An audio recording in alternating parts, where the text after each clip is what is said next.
কি হবে? গাণিতিক বাক্য হবে। ওকে, সত্য বা মিথ্যা নির্ণয় করার জন্য সেটা নির্ণয় করা হবে। দুই জোড় সংখ্যা সত্য না মিথ্যা? সত্য। ওকে, তোমাকে বললাম দুই একটি বিজোড় সংখ্যা।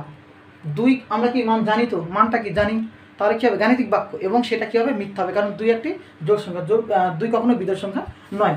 তো তোমাকে বলা হলো এখানে যে খোলা বাক্যের ক্ষেত্রে একটা কথা বলা হলো, ধরো ক প্লাস টু সমান সমান ক প্লাস টু সমান সমান 5।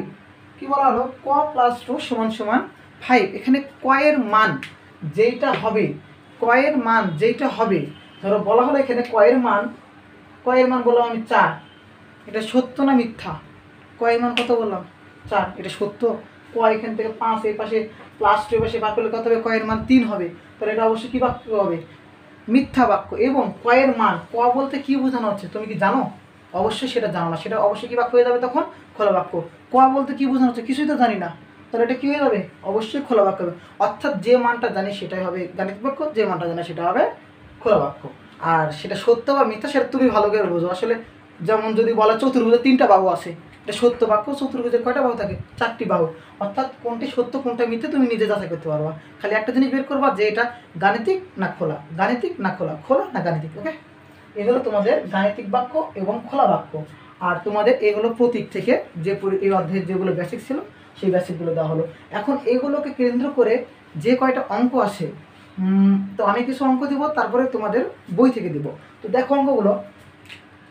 প্রশ্ন করা হলো যে 1 নম্বর প্রশ্ন, যে সম্পর্ক প্রতীক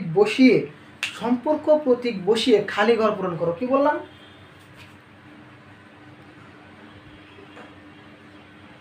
সম্পর্ক প্রতীক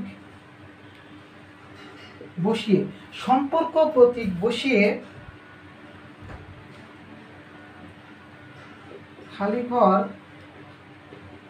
পূরণ করো। কি বললাম? সম্পর্ক প্রতীক বসিয়ে খালি ঘর পূরণ করো।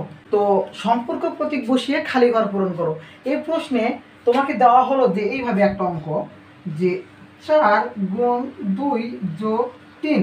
কি বলা হলো? 4 গুণ 2 যোগ 3। এখানে দেওয়া হলো খালি ঘর। কি দেওয়া হলো? খালি ঘর। ওকে, এরপরে তোমাকে বলা হলো সেম, দেখো 9 যোগ 2, 9 যোগ 2। তো এই অঙ্কে তুমি কি করবা?